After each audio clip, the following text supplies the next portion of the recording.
ছুটির দিনেও বিশ্ববিদ্যালয় ক্যাম্পাসে ডাকসু নির্বাচনের আমেজ। আচরণবিধি অনুযায়ী ২৬শে আগস্ট থেকে প্রচারণা করতে পারবেন প্রার্থীরা। তবে জুম্মার নামাজের পর শিক্ষার্থীদের সাথে কুশল বিনিময় ও গণসংযোগ করেছেন অনেক প্রার্থী। এ সময় কারো পেছনে না গিয়ে প্রকাশ্যে রাজনীতির আহ্বান জানিয়েছেন ছাত্রদলের ভিপি প্রার্থী আবিদুল ইসলাম খান। পক্ষপাতিত্বের অভিযোগ এনে সুষ্ঠু নির্বাচন নিয়ে শঙ্কা জানিয়েছেন শিবিরের ভিপি প্রার্থী আবু সাদিক কায়েম। ডাকসু নির্বাচনের সময় যতই ঘনিয়ে আসছে ততই শিক্ষার্থীদের মাঝে বাড়ছে এ নিয়ে আলোচনা সমালোচনা। ছুটির দিন শুক্রবারও ক্যাম্পাসে নির্বাচনী আমেজ। জুমার নামাজের পর শিক্ষার্থীদের সাথে বিভিন্ন প্যানেলের প্রার্থী কুশল বিনিময় করেন, চান দোয়াও। শহীদুল্লাহ হল মসজিদে জুম্মার নামাজের পর শিক্ষার্থীদের সাথে কুশল বিনিময় করে ছাত্রদল। যারা বিশৃঙ্খলা সৃষ্টি করতে চায়, আমি আপনাদের সকলকে উদাত্ত আহ্বান জানাচ্ছি। ঢাকা বিশ্ববিদ্যালয়ের মাটিতে ছাত্র রাজনীতি কিংবা আমাদের প্রত্যেকের অবস্থান হবে শ্রদ্ধা এবং স্নেহের সমন্বয়। এজন্য সকলকে আহ্বান করছি, কেউ কারো পিছনে না লেগে ওপেনলি রাজনীতি করেন, আপনার প্রতিপক্ষকে রাজনৈতিকভাবে মোকাবেলা করেন। এদিকে কিছু প্রভোস্ট ও শিক্ষকদের বিরুদ্ধে পক্ষপাতের অভিযোগ করে ছাত্র শিবির। আমরা এমন কোনো আচরণ করব না যার মাধ্যমে সম্মানহানি হয়, এবং সকল রাজনৈতিক দলকে আমি অনুরোধ করব, আমরা এই রাজনীতির নামে অপরাজনীতি করবো না, নষ্টামি করবো না। আমাদের মধ্যে প্রতিযোগিতা হবে, প্রতিদ্বন্দ্বিতা হবে, কিন্তু এইভাবে হ্যারাসমেন্ট করা, সাইবার বুলিং করা, এই চাইতে ন্যাক্কারজনক নিকৃষ্ট কাজ পৃথিবীতে আর কিছু হতে পারে না। আচরণবিধি লঙ্ঘন সহ ভোট কেন্দ্র নিয়ে কথা বলেন স্বতন্ত্র শিক্ষার্থী ঐক্যের ভিপি প্রার্থী উমামা ফাতেমা। শামসুন্নাহার হলে ভোট কেন্দ্র চেঞ্জ করে ইউনিভার্সিটি ল্যাবরেটরি স্কুল সেখানে নেওয়া হয়েছে, এবং আমরা মনে করি যে হল থেকে যদি ভোট কেন্দ্রের দূরত্ব বেশি হয় তাহলে ছাত্রীদের মধ্যে ভোট কেন্দ্রে যাওয়ার প্রবণতাটা অনেকখানি কমে যায়। এদিকে দিনভর ডাকসু ও হল সংসদ নির্বাচনে খসড়া তালিকায় বাদ পড়া প্রার্থীরা আপিল করেছেন। তাদের অভিযোগ, উদ্দেশ্যমূলকভাবে প্রার্থিতা বাতিল করা হয়েছে। আমি ডাকসুতে কেন্দ্রীয় সদস্য পদে মনোনয়নপত্র জমা দিয়েছিলাম, কিন্তু দুঃখের বিষয় গতকাল যখন প্রার্থীর তালিকা প্রকাশ করা হয় তখন দেখি আমার নাম আসেনি। আমি নির্বাচন কমিশনের সাথে যোগাযোগ করার পর তারা আমাকে বলেছে যে আসলে কোনো আমার প্রস্তাবকের কোনো একটা তথ্যগত ত্রুটির কারণে প্রার্থিতা বাতিল করা হয়েছে। চিফ রিটার্নিং অফিসার বলছেন, আপিলকারীদের তথ্য যাচাই বাছাই করে নেওয়া হবে সিদ্ধান্ত। ক্যান্ডিডেটরা যখন আবেদন করতে আসছে তার কার কি ভুল তারা জেনে যাচ্ছে, তখন ওই যে যদি কারেকশন করার সুযোগ থাকে তাদেরকে এসে কারেকশন করে দিতে হবে। তো ওই বোর্ড যদি মনে করে যে না, এই মাইনর ভুলের জন্য তাদেরকে আমরা মাফ করে দেব, তাহলে আমরা সবাইকে নিয়ে নিব। আর যদি বলে না মেজর ভুল আছে, তাকে মাফ করা যাবে না, তো সেই ক্ষেত্রে তারটা হয়তো বাদ পড়ে যাবে। শনিবার বিকেল পর্যন্ত আপিল করতে পারবেন শিক্ষার্থীরা। যাচাই বাছাই শেষে মঙ্গলবার প্রকাশ করা হবে চূড়ান্ত তালিকা। এরপর ২৬ আগস্ট থেকে শুরু হবে আনুষ্ঠানিক নির্বাচনী প্রচারণা। Sultana Swarna, DBC news, Dhaka.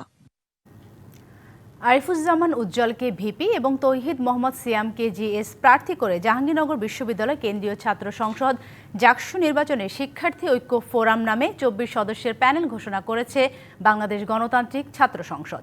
বিকেল ৪টায় বিশ্ববিদ্যালয়ের শহীদ মিনার প্রাঙ্গণে সংবাদ সম্মেলনে এ ঘোষণা দেন সাভারে জুলাই অভ্যুত্থানে শহীদ নাফিসা মারোয়ার মামা হজরত আলী। ৮ নারী শিক্ষার্থী, একজন আদিবাসী শিক্ষার্থী সহ প্যানেলে রাখা হয়েছে বিভিন্ন সামাজিক ও সাংস্কৃতিক সংগঠনের শিক্ষার্থীদের। এছাড়া ব্যতিক্রম হিসেবে রয়েছেন জুলাই স্মরণে প্রথম স্মৃতির স্তম্ভ অদম্য ২৪ এর নকশাকার রায়েদ হোসেনকে। গুণাবলী তৈরি হয়েছে এবং নেতৃত্ব দেওয়ার উপস্থিতির জন্য আমরা আন্তরিকভাবে আপনাদের প্রতি সহ সভাপতি। গুমের বিচার ত্বরান্বিত করতে বিএনপি নির্বাচন চায় বলে মন্তব্য করেছেন দলের মহাসচিব মির্জা ফখরুল ইসলাম আলমগীর। তার অভিযোগ, গুমের বিচার করতে অন্তর্বর্তী সরকার সম্পূর্ণ ব্যর্থ হয়েছে। গুমের জন্য শেখ হাসিনায় দায়ী উল্লেখ করে তার বিচারের দাবিও জানান বিএনপি মহাসচিব। আমার বাবা আমার নাম ডায়নাগরের ভিতরে লিখে রাখছিল। আমি আর চাইবো না যে এই বেদনাটা আর অন্য কোনো শিশু পাক, অন্য কেউ তার বাবাকে নিয়ে কাঁদুক। গুম হওয়া স্বজনদের এমন আকুতি কেবলই ডুকরে কাঁদা নয়, যেন অনন্তকালের প্রতীক্ষা। এই বুঝি ফিরবে প্রিয় বাবা, ভাই কিংবা নারী ছেঁড়া ধন। 2015-তে আমার ভাইকে ষড়যন্ত্র করে মারার জন্য আমাদের পুরো পরিবার অ্যারেস্ট করে। যারা আমার বাবাদেরকে গুম করেছে তাদের কোনো একটা বিচারের আওতায় আমরা দেখতে চাই। চলতি বছরের জুনে গুম সংক্রান্ত তদন্ত কমিশনের প্রতিবেদনে জানানো হয়, গুম নিয়ে ১,৮৫০টি অভিযোগের মধ্যে যাচাই বাছাই হয়েছে ১,৩৫০টি।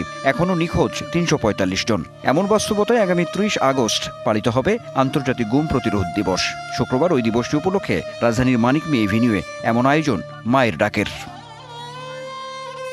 আয়োজনে তুলে ধরা হয় গুমের সব ঘটনার নিরপেক্ষ তদন্ত, গুম থেকে বেঁচে ফেরা ব্যক্তি ও পরিবারের জন্য জাতীয় সুরক্ষা কাঠামো তৈরি সহ ১১ দফা দাবি। এতে অংশ নিয়ে মির্জা ফখরুল ইসলাম আলমগীর বলেন, গুমের বিচার ত্বরান্বিত করতেই নির্বাচন চাই বিএনপি। প্রমাণিত হয়েছে হাসিনা এই হত্যাকাণ্ডগুলোর জন্য দায়ী, হাসিনা এই গুমের জন্য দায়ী। সুতরাং হাসিনার বিচার অবশ্যই হতে হবে, এই দেশের মাটিতে হতে হবে এবং তার সর্বোচ্চ শাস্তি হতে হবে। বিএনপি নির্বাচন অবশ্যই চায়, সেই নির্বাচন চায় এই বিচারকে নিশ্চিত করার জন্য, বিচারগুলোকে ত্বরান্বিত করার জন্য। এছাড়া গুমের বিচার করতে অন্তর্বর্তী সরকার সম্পূর্ণ ব্যর্থ বলে অভিযোগ করেন বিএনপি মহাসচিব। ইন্টারিম যে গভর্নমেন্ট, অন্তর্বর্তী যে সরকার, তারা সম্পূর্ণ ব্যর্থ হয়েছে এই গুম কমিশনকে পাবলিক নিয়ে আসার, পাবলিক শুনানি করার। তারা ব্যর্থ হয়েছে এই শিশুগুলো, তাদের আত্মীয়দের, তার মায়েদের, তার ভাইদের যে কান্না, সেই কান্নাকে বন্ধ করার। পরে গুম হওয়াদের নিয়ে আলোকচিত্র প্রদর্শনী উদ্বোধন ও ঘুরে দেখেন বিএনপি মহাসচিব। Anwar Hossain, DBC news, Dhaka. যারা বিভিন্ন দাবি তুলে নির্বাচন পেছাতে চান তারা স্বৈরাচারের পক্ষে কাজ করছে কিনা এমন প্রশ্ন তুলেছেন বিএনপির স্থায়ী কমিটির সদস্য ডাক্তার AZM জাহিদ হোসেন। জাতীয় প্রেস ক্লাবে এক আলোচনা সভায় তিনি বলেন, স্বৈরাচারের সময় যারা সুবিধা নিয়েছেন তারাই এখন বিএনপিকে নিয়ে নানা কথা বলছেন। দেশে এবং বাইরে বসে তাদের নেত্রী যে ষড়যন্ত্র করছে, নির্বাচন হতে দিব না, নির্বাচন এটা করতে দিব না, অর্থাৎ এক ধরনের বিশৃঙ্খলা হলে লাভ কাদের? লাভ হচ্ছে পলায়নকৃত স্বৈরাচারের। নির্বাচনকে পিছিয়ে দিতে চান তারা কি প্রকারান্তরে স্বৈরাচারের পক্ষে কাজ করছেন কিনা সেইটি কি বিবেচনা করেছেন? সংস্কারের ভিত্তিতেই হতে হবে নির্বাচন, যেন তেন ভোট জনগণের আকাঙ্ক্ষা পূরণ করতে পারবে না, একথা বলেছেন জামায়াতে ইসলামের নায়েবে আমির ডাক্তার সৈয়দ আব্দুল্লাহ মোহাম্মদ তাহের। কুমিল্লায় এক সমাবেশে তিনি বলেন, সংস্কার নিয়ে গড়িমসি হলে নির্বাচনের ব্যাপারে মানুষের মধ্যে সংশয় তৈরি হবে। তিনি আরও বলেন, স্বৈরাচার ছাড়া সব বৈধ দলের অংশগ্রহণে একটি অবাধ ও নিরপেক্ষ নির্বাচন চায় জামায়াত, তবে তার আগে লেভেল প্লেয়িং ফিল্ড নিশ্চিত করতে হবে। নায়েবে আমির আরও বলেন, PR পদ্ধতিতে নির্বাচন হলে স্বৈরাচার তৈরি হবে না।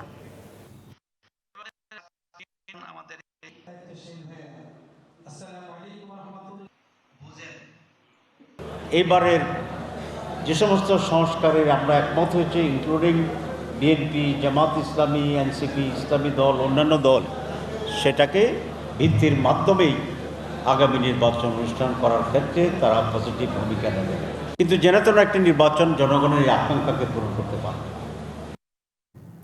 স্বাধীনতা যুদ্ধের অবিসংবাদিত নেতা শেখ মুজিবুর রহমান সহ অসংখ্য গুণী জ্ঞানী মানুষের জন্ম গোপালগঞ্জে। এখানকার সব মানুষই খারাপ নয়, এখানে অনেক ভালো মানুষও রয়েছেন। গোপালগঞ্জের মুকসুদপুরে এক পথসভায় এমন মন্তব্য করেছেন গণ অধিকার পরিষদের সভাপতি নুরুল হক নূর। গোপালগঞ্জে মানুষকে নির্বিচারে হয়রানি বন্ধেরও আহ্বান জানান তিনি।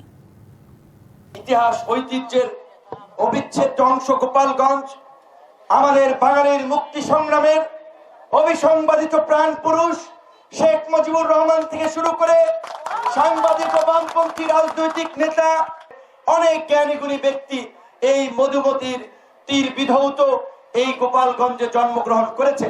সব মানুষ খারাপ না, বেশিরভাগ মানুষই ভালো। গণহত্যা ও মানবতা বিরোধী অপরাধে অভিযুক্ত পলাতক আসামি আওয়ামী লীগ সভাপতি শেখ হাসিনার অডিও সম্প্রচার আইনের লঙ্ঘন। কোনো গণমাধ্যম তার বক্তব্য প্রচার করলে আইনি ব্যবস্থা নেওয়া হবে। এক বিবৃতিতে একথা জানিয়েছেন অন্তর্বর্তী সরকার। বিবৃতিতে বলা হয়েছে, কিছু গণমাধ্যম আইন ও আদালতের নির্দেশ অপেক্ষা করে ক্ষমতাচ্যুত স্বৈরশাসকের একটি ভাষণ প্রচার করেছে। এ ধরনের অপরাধমূলক প্রচারে জড়িত গণমাধ্যমের কর্মকর্তাদের সতর্ক বার্তা দিয়ে বলা হয়েছে, ভবিষ্যতে এ ধরনের কর্মকাণ্ডে তাৎক্ষণিক আইনি ব্যবস্থা নেওয়া হবে। শেখ হাসিনার অডিও এবং তার বক্তব্য দেশের গণতান্ত্রিক উত্তরণের পথে অস্থিতিশীলতা তৈরি এবং সহিংসতাকে উস্কে দেওয়ার ঝুঁকি তৈরি করে। বাংলাদেশ পাকিস্তান দুই দেশের আমদানি রপ্তানি বাণিজ্য বৃদ্ধির মাধ্যমে বাংলাদেশের ব্যবসায়িক প্রবৃদ্ধি আরও উচ্চ পর্যায়ে নিয়ে যাওয়া সম্ভব একথা বলেছেন বাণিজ্য উপদেষ্টা বশির উদ্দিন। সকালে Chittagong chamber of commerce and ইন্ডাস্ট্রিতে এক মতবিনিময় সভায় একথা বলেন তিনি। বাণিজ্য উপদেষ্টা আরও বলেন, বাংলাদেশে বাণিজ্য ও ব্যবসার সক্ষমতা বাড়ানোর লক্ষ্যে যতগুলো দেশের সাথে সংযুক্ত হওয়া সম্ভব সবার সাথে উদারভাবে সংযুক্ত হওয়ার চেষ্টা চলছে। We are at the process of finalizing things in between the Ministry of Aviation of both the countries. দুই দেশের কর্তৃপক্ষকে আমি ধন্যবাদ জানাচ্ছি। এবছরের শেষে আমরা বাংলাদেশ পাকিস্তান সরাসরি বিমান চলাচল শুরু করতে যাচ্ছি। দ্রুতই এই প্রক্রিয়া আমরা শেষ করছি। In the end of this year. দ্বিপাক্ষিক যতগুলো দেশের সাথে আমরা সংযুক্ত হতে পারা সম্ভব আমরা সকলের সাথে উদারভাবে সংযুক্ত হওয়ার চেষ্টা করছি এবং আমাদের বিক্রয়ের প্রবৃদ্ধি এবং আমাদের প্রতিযোগিতাপূর্ণ মূল্যে আমদানির সক্ষমতা বৃদ্ধি করার ক্ষেত্রে আমরা একত্রিত হয়েছি। এবার দেখবেন CSRM এর সৌজন্যে ডিবিসি এক্সপ্রেস।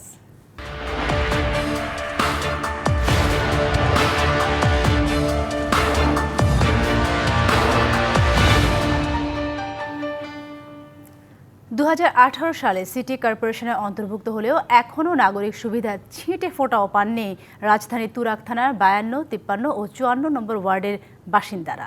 গ্যাস সংকট, সুপেয় পানির অভাব আর ভাঙাচোরা রাস্তাঘাটে নিত্যদিনের ভোগান্তি এখন যেন তাদের জীবনেরই অংশ। তুরাগ থানা 52, 53 ও 54 নম্বর ওয়ার্ড নিয়ে গঠিত। 2018 সালে সিটি কর্পোরেশনে যুক্ত হলেও নাগরিক সুবিধা এখনও অধরাই এখানকার বাসিন্দাদের কাছে। গ্যাস সংকটের প্রতিদিনই হয় বাইরে থেকে কিনতে হচ্ছে খাবার অথবা বিকল্প ব্যবস্থা সিলিন্ডারে করতে হচ্ছে রান্না, ফলে মাসের খরচে যোগ হচ্ছে বাড়তি টাকা। আমগো এলাকায় গ্যাস থাকে না, গ্যাসের খুব সমস্যা। আমরা সিলিন্ডার গ্যাস দিয়ে পাক করতে হয়, কিন্তু ইনকামের কম, কিন্তু খরচ বেশি। এটাই আর কি প্রধান সমস্যা। গ্যাসের লাইন আছে, বিলও দিচ্ছে, কিন্তু নিয়মিত গ্যাসটা আমরা সময় মতো পাচ্ছি না। গ্যাসের মতো সুপেয় পানিরও সংকটে জর্জরিত এলাকাবাসী। মাঝে মধ্যে লাইনে পানি এলেও তা ব্যবহারে অযোগ্য, দুর্গন্ধ আর ময়লায় ভরা। পোলা পানি বাড়িতে আছে, আমরা খাইতে পারতেছি না, এটা খাইয়া অসুস্থ আমরা হয়ে যেতেছি। যে রোডগুলো কাটছে ওর সাথে সাথে আপনার পানি লাইনগুলো কাটা পড়ছে, তো অনেকগুলো এই যে অনেক বাসায় গোলা পানি আসতেছে, খাওয়ার মতো না, অনেক খারাপ অবস্থা। অন্যদিকে ধীর গতির রাস্তার নির্মাণ কাজ, খানাখন্দে ভরা সড়ক আর অল্প বৃষ্টিতেই জলাবদ্ধতা জনদুর্ভোগ আরও বাড়িয়ে দিয়েছে। জরুরি সেবার গাড়িও ঢুকতে পারে না অনেক এলাকায়। চলাফেরা অনেক কষ্ট হচ্ছে, গাড়ি ঘোড়া চলতে পারতেছে না, রাস্তাঘাটে পানি জমে থাকে, অ্যাম্বুলেন্স তো আসতে পারে না, কোনো বড় গাড়ি ঢুকতেই পারে না রাস্তার মধ্যে। একটু বৃষ্টি হলে দেখা যায় পুরো রাস্তা পানি তলের জায়গা, এখানে পানি জমাতে পানির অনেক সমস্যা। পানি চলতে গেলে তো এই যে রাস্তাঘাট এটির সমস্যা হয়, ময়লা ফয়লা আবর্জনা এনে পড়ে থাকে। নাগরিক জীবনের মৌলিক সুবিধাগুলো না পেয়ে প্রতিদিনই ভোগান্তির শিকার তুরাগ থানার মানুষ। কবে এই অবহেলার চক্র ভাঙবে সেই উত্তর খুঁজছেন তারা। Ariful Islam, DBC news, Dhaka. সমাজের অপরাধ, দুর্নীতি ও অসঙ্গতি খুঁজে বের করতে মুখ্য ভূমিকা পালন করে মাঠ পর্যায়ের অপরাধ বিষয়ক সাংবাদিকরা। সেই ধারাবাহিকতা বজায় রেখে ভবিষ্যতে সমাজের দর্পণ হয়ে কাজ করবেন তারা। বাংলাদেশ ক্রাইম রিপোর্টার্স অ্যাসোসিয়েশন ক্র্যাবের 42তম প্রতিষ্ঠা বার্ষিকী পালন উপলক্ষে আয়োজিত অনুষ্ঠানে এমন আশাবাদ ব্যক্ত করেন বিভিন্ন রাজনৈতিক দলের নেতা ও সিনিয়র সাংবাদিকেরা। এ উপলক্ষে দিনভর নানা আয়োজন করে ক্র্যাব। রাতে রাজধানীর কাকরাইলে ডিপ্লোমা ইঞ্জিনিয়ার্স ইনস্টিটিউটে ক্র্যাব নাইট, অভিষেক ও সাংস্কৃতিক অনুষ্ঠানে আয়োজন করা হয়। অনুষ্ঠানে ক্র্যাব সদস্য, তাদের পরিবারের সদস্য সহ আমন্ত্রিত অতিথিরা অংশগ্রহণ করেন। অনুষ্ঠানে মনোমুগ্ধকর গান পরিবেশন করেন কণ্ঠশিল্পী আসিফ আকবর। এর আগে সকালে ঘোড়ার গাড়ি নিয়ে ব্যান্ডের বাদ্যবাজনা বাজিয়ে শোভাযাত্রা বের করা হয়। এ সময় বেলুন ও পায়রা উড়িয়ে দিনটির উদযাপনের সূচনা করা হয়। শেষে অতিথিদের নিয়ে প্রতিষ্ঠা বার্ষিকীর কেক কাটা হয়। এতে বিভিন্ন সাংবাদিক সংগঠন, আইন শৃঙ্খলা বাহিনীর বিভিন্ন ইউনিট ও রাজনৈতিক নেতৃবৃন্দ অংশ নেন। বাংলাদেশের গণমাধ্যম মুক্ত হয়নি, স্টেটের বিভিন্ন এজেন্সির নিয়ন্ত্রণের বাইরে আসেনি। আমরা আশা করি যে এই জায়গাগুলো নিয়ে আমরা যেমন কথা বলি, রাজনীতিবিদরা যেমন কথা বলে, সাংবাদিক মহলের ভেতর থেকেই এই বিষয়ে সচেতনতা এবং প্রতিরোধ গড়ে উঠবে। জুলাইয়ের গণ অভ্যুত্থানের পরে আমরা যেটা নিউ ডাইমেনশনের নতুন ডেমোক্রেসির দিকে যাচ্ছি, নতুন বাংলাদেশের দিকে যাচ্ছি, ক্রাইম রিপোর্টার্স অ্যাসোসিয়েশনের এই দক্ষতা, এই দৃষ্টিভঙ্গি, এই চেতনা হয়তো সেই এগিয়ে চলাকে সাহায্য করবে। প্রস্তাবিত ঢাকা সেন্ট্রাল ইউনিভার্সিটির ভর্তি পরীক্ষায় অংশ নেওয়া শিক্ষার্থীদের জন্য তিতুমির কলেজের বিভিন্ন সংগঠনের পক্ষ থেকে দেওয়া হয়েছে সহায়তা। কলেজ প্রাঙ্গণে ও বাইরে শিক্ষার্থী ও অভিভাবকদের জন্য রয়েছে হেল্প ডেস্ক। শিক্ষার্থীদের সময়মতো সঠিক কেন্দ্রে পৌঁছাতে যানজট নিয়ন্ত্রণ, ব্যাগ ও মোবাইল ফোন সংরক্ষণ এবং বাইক সার্ভিস দিয়েও সহায়তা করেছে বিভিন্ন সংগঠন।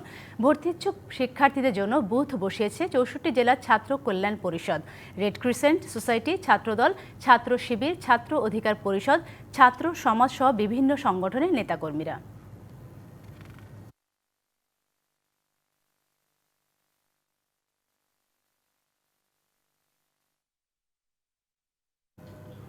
উৎসবমুখর পরিবেশে রাজধানীর আশকোনা সিটি কমপ্লেক্সে অনুষ্ঠিত হয়ে গেল আশকোনা সিটি কমপ্লেক্স ওয়েলফেয়ার সোসাইটির সাধারণ সভা। সভায় 2025-26 সালের আয় ব্যয় ও ভবিষ্যৎ কর্মপরিকল্পনা নিয়ে আলোচনা করা হয়। সভায় উপস্থিত ছিলেন মোহাম্মদ রেজাউল ইসলাম, ওমর শরীফ সজল, শেখ শাহজাহান আহমেদ, মোহাম্মদ হারুনুর রশিদ ও মোহাম্মদ আজহার হুসাইন সহ সকল সদস্য। ওমর শরীফের সঞ্চালনায় সভায় স্বাগত বক্তব্য রাখেন রেজাউল ইসলাম। তার বক্তব্যে উপস্থাপিত বিষয়ের উপর আলোচনা করেন সভায় আগত সদস্যরা। পরে সমাপনী বক্তব্যে রেজাউল ইসলাম সিটি কমপ্লেক্সের বিভিন্ন সমস্যার সমাধানের প্রতিশ্রুতি ও ভবিষ্যতে সোসাইটিকে আরও সুন্দর করে সাজানোর আশ্বাস দেন। গাজায় আনুষ্ঠানিকভাবে দুর্ভিক্ষ ঘোষণা করল জাতিসংঘ। দক্ষিণ সুদান, ইয়েমেন, সোমালিয়া ও নাইজারের পর এটি বিশ্বের পঞ্চম দুর্ভিক্ষ পীড়িত অঞ্চল। ক্ষুধা আর যুদ্ধের ভয়াবহ সংকটে দিন কাটাচ্ছে লাখো ফিলিস্তিনি। গাজায় দুর্ভিক্ষ এখন আর কোনো আশঙ্কা নয়, বরং ভয়াবহ বাস্তবতা। উপত্যকাটিতে এবার আনুষ্ঠানিকভাবে দুর্ভিক্ষ ঘোষণা করেছে জাতিসংঘের বৈশ্বিক ক্ষুধা ও খাদ্য বিষয়ক নিরাপত্তা সংস্থা আইপিসি। প্রতিদিনই হাসপাতালগুলোতে বাড়ছে অপুষ্টিতে ভোগা শিশুদের সংখ্যা। তবে ওষুধ আর খাবারের তীব্র সংকটে চিকিৎসকরাও অসহায়। প্রতিদিন 60টিরও বেশি শিশু আসছে হাসপাতালে, সবাই গুরুতর অপুষ্টিতে ভোগা শিশু। অথচ আমরা তাদের পর্যাপ্ত চিকিৎসা দিতে পারছি না, কেবল স্যালাইন দিয়ে কোনোরকম বাঁচিয়ে রাখার চেষ্টা করছি। গাজা সিটির 9 বছরের মেয়ে মরিয়ম যুদ্ধে বাস্তুচ্যুত হওয়ার পর ডায়রিয়া আর ক্ষুধায় ভুগে ওজন নেমে গেছে মাত্র 9 কেজিতে। প্রথমে অসুস্থ হলেও পরিস্থিতি এরকম ছিল না। এখন ক্ষুধা এত বেড়েছে যে আজকের অবস্থা দক্ষিণে থাকাকালীন সময়ের চেয়েও খারাপ। আন্তর্জাতিক সংস্থা আইপিসি বলছে গাজার 5 লাখের বেশি ফিলিস্তিনি এখন দুর্ভিক্ষে আক্রান্ত। সেপ্টেম্বরে এই সংখ্যা ছুঁতে পারে 6,40,000। গাজার স্বাস্থ্য মন্ত্রণালয়ের হিসাবে এবছরের প্রথম 7 মাসেই ক্ষুধা ও অপুষ্টিতে মারা গেছে 89 জন, আর শুধু আগস্টে মৃত্যু হয়েছে 133 জনের, যাদের মধ্যে অন্তত 25 জন শিশু। আমরা সবচেয়ে ভয়াবহ মানবিক বিপর্যয় প্রত্যক্ষ করছি। আরো অনেক শিশু মারা যাবে। গর্ভবতী ও দুধপান করানো নারীরা ভয়াবহ অপুষ্টিতে ভুগবেন। তবে আন্তর্জাতিক সংস্থাগুলোর এ তথ্যকে অতিরঞ্জিত বলছে ইসরায়েল। হামাসের দেওয়া তথ্যের ভিত্তিতেই এ প্রতিবেদন তৈরি হয়েছে বলে অভিযোগ নেতানিয়াহুর। Tumpa Tarafdar, DBC news desk. রাষ্ট্রীয় তহবিলের অপব্যবহারের অভিযোগে শ্রীলঙ্কার সাবেক প্রেসিডেন্ট রনিল বিক্রমাসিংহেকে গ্রেফতার করেছে দেশটির অপরাধ তদন্ত বিভাগ সিআইডি। শুক্রবার এমনটাই নিশ্চিত করেছে দেশটির রাষ্ট্রীয় গণমাধ্যম চ্যানেল আদা ডেরানা। বিবিসি বলছে 76 বছর বয়সী বিক্রমাসিংহে রাজধানী কলম্বোর ম্যাজিস্ট্রেট আদালতে হাজির হবেন। এর আগে সিআইডিকে জবানবন্দি দেন তিনি। রনিল 2022 থেকে 2024 সাল পর্যন্ত শ্রীলঙ্কার প্রেসিডেন্ট হিসেবে দায়িত্ব পালন করেন। এ সময় 23 বার বিদেশ সফরে গেছেন তিনি, যেখানে ব্যয় হয়েছে 600 মিলিয়ন রুপি বা প্রায় 20 লাখ মার্কিন ডলার। 2023 সালে কিউবায় এক সম্মেলন শেষে যুক্তরাজ্যে ব্যক্তিগত সফরে রাষ্ট্রীয় তহবিল ব্যবহারের অভিযোগ উঠেছে তার বিরুদ্ধে। তবে এই অভিযোগ অস্বীকার করেছেন বিক্রমাসিংহে।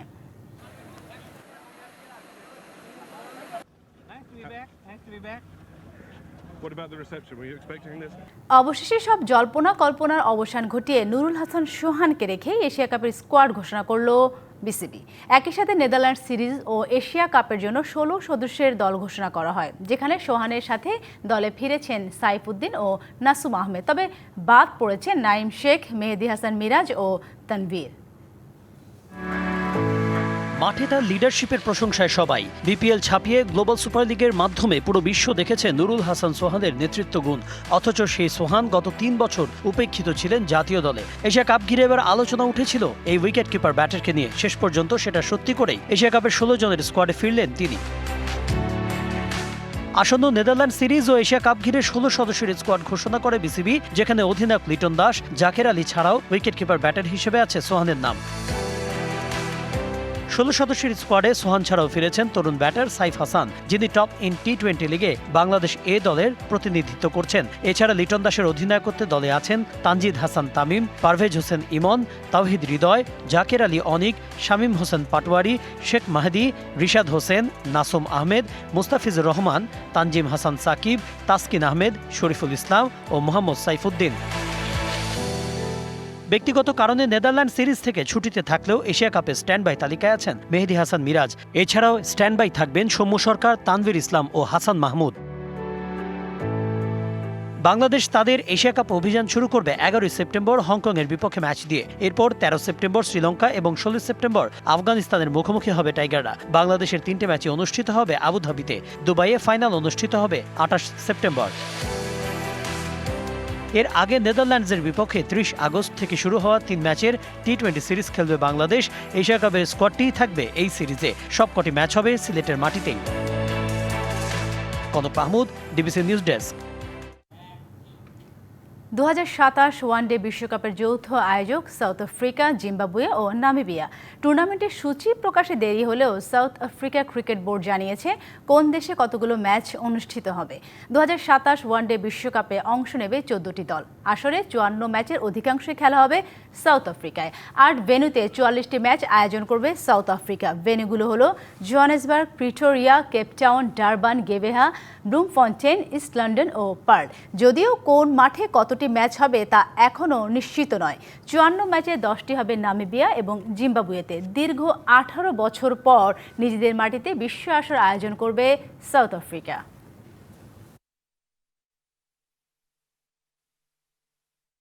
ডিবিসি সংবাদে এই ছিল এখনকার মতো। ডিবিসি নিউজের সংবাদগুলো পড়তে ভিজিট করুন dbcnews.tv আর ভিজিট করুন ডিবিসি নিউজের ফেসবুক পেজ এবং ইউটিউব চ্যানেল। ডিবিসির সঙ্গেই থাকুন।